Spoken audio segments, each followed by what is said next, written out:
Eli Eli लमा शबक्तनी, यानी ऐ मेरे खुदा तूने मुझे क्यों छोड़ दिया।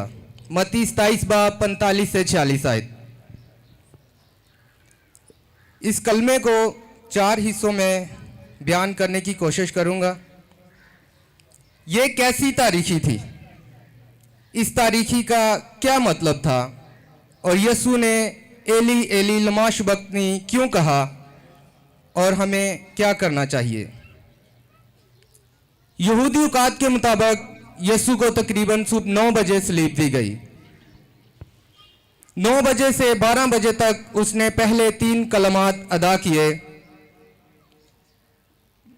और जैसे ही 12 बजते हैं, जब सूरज अपनी पूरी आबोताब से चमक रहा था, एक हैरत अंगेज वाकया रूह पजीर होता है और तमाम मुल्क में अंधेरा छा जाता है। ये अंधेरा 12 बजे से 3 बजे तक रहता है, यानी तमाम दुनिया जहां जहां उस वक्त रोशनी थी तारीखी हो गई। इस तारीखी का रोमन तारीखदानों ने भी अपनी तसानीफ में जिक्र किया है। कहते हैं प्लातूस ने भी तिब्रियास को एक खत लिखा था, उसमें भी इस तारीखी का जिक्र किया गया था। हम कलाम मुक़द्दस में से इसको समझने की कोशिश करेंगे। इस वाक़े से पहले भी खुदा ने सूरज को थमा दिया था, जिसका जिक्र यशवा 10 बाब 13 आयत में है। फिर दूसरा सलातीन 20 आयत 11 आयत में खुदा ने सूरज को पीछे लुटा दिया था। अखरूज 10 बाब 21 आयत में जब खुदा ने मिस्रियों पर आफत भेजी तो सूरज को उनके लिए तारीख कर दिया था। फिर पतरस ने अमाल 2 बाब 20 आयत में योएल नबी का जिक्र करते हुए आने वाली तारीखी की बात की है। मुकाशवा 6 बाब में भी लिखा है कि सूरज तारीख और चांद खून हो जाएगा जब खुदावंद वापस आएंगे। सो जब भी खुदा चाहे सूरज को रोक सकता है, वापस कर सकता है, या फिर तारीख कर सकता है, ताकि अपनी पाक मर्जी को पूरा कर सके।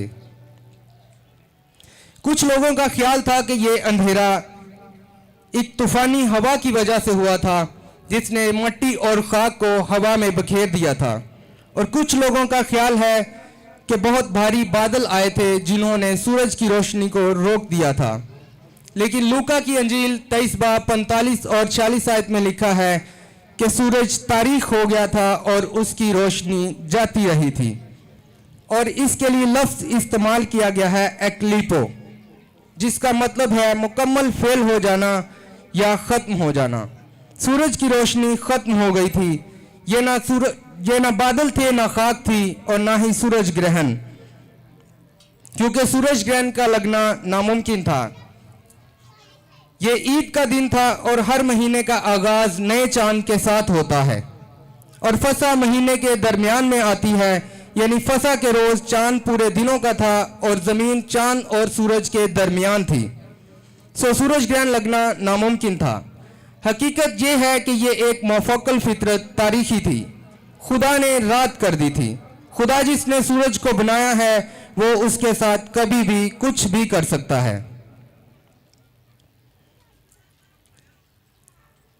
क्या मसीह के साथ होने वाले जुल्मों और बर्बरियत को इस तारीखी की साथ छुपाया जा रहा था कि यसू को सिपाहियों और लोगों की लान तान से महफूज रखा जाए, या क्या वो इसके जख्मों से बहते खून और उसकी जिस्म की कमजोर हालत को छुपा रहा था? क्या ये इसलिए था कि मौत के खौफनाक मंजर को छुपाकर खुदा मसीह पर अपने तर्स का इजहार कर रहा था?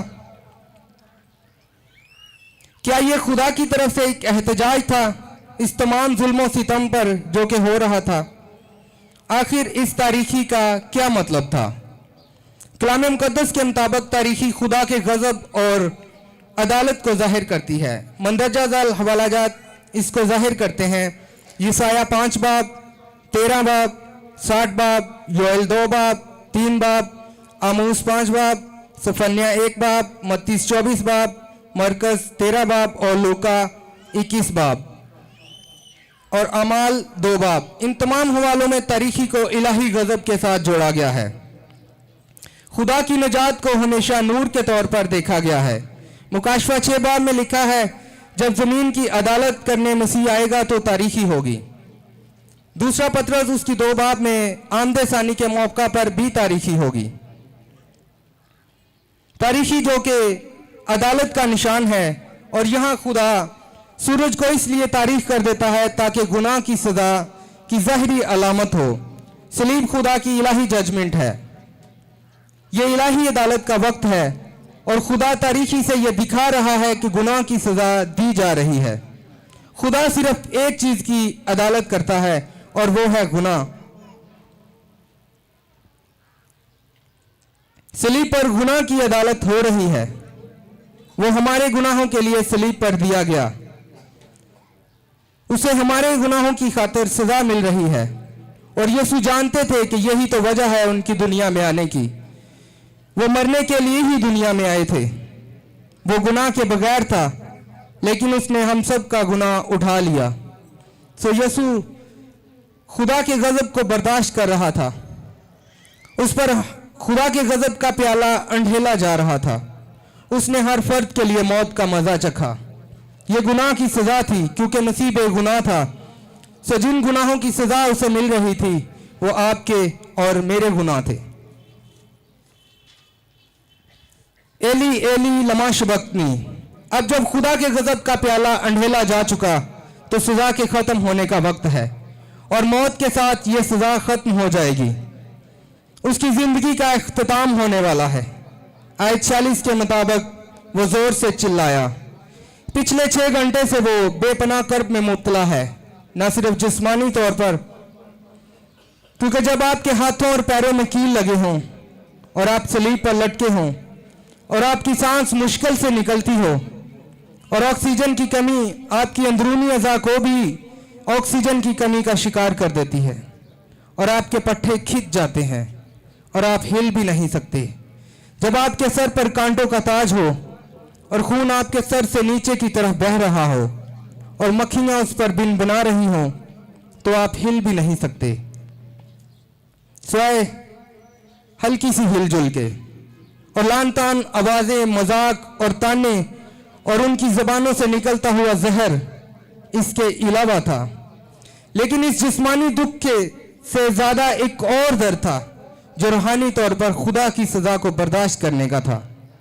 खुदा ने तमाम नस्ल का इंसानी का गुनाह उस पर लाद दिया था, और यीशु खुदा को पुकारते हैं। मत्ती में एली एली अब्रानी में है और मरकस में अलोही अलोही अरामी जुबान में है। दोनों का मतलब है ए मेरे खुदा तूने मुझे क्यों छोड़ दिया। यह ज़बूर 22 बाब उसकी एक आयत को दोहराया जा रहा है। यीशु ने खुदा को हमेशा बाप कहकर पुकारा, लेकिन यहां पहली दफा है कि वो इस तरह खुदा कहकर पुकारते हैं। यह ईमान की कमजोरी नहीं, बल्कि इस तरह खुदा कहकर पुकारना यह जाहिर करता है कि वो अब भी खुदा पर भरोसा करता है। खुदा से वो करीबी रफाकत खत्म हो गई, लेकिन उसका भरोसा अब भी खुदा पर है। इस रफाकत के टूटने की वजह से उसने बाप की बजाय खुदा कहकर पुकारा। इस अलैदगी का भेद को समझना इंसानी अकल से परे है। खुदा किस तरह एक हो सकता है और किस तरह अलग हो सकता है। थियोलॉजियंस ने इस बात पर बहुत बहस की है।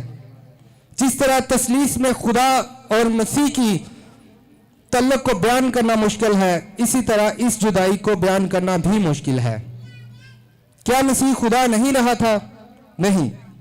क्या मसीह खुदाई फितरत से जुदा हो गया था? बिल्कुल नहीं।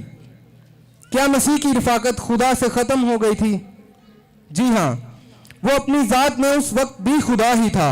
अगरचे खुदाई खत्म हो जाती तो वो खुद खत्म हो जाता।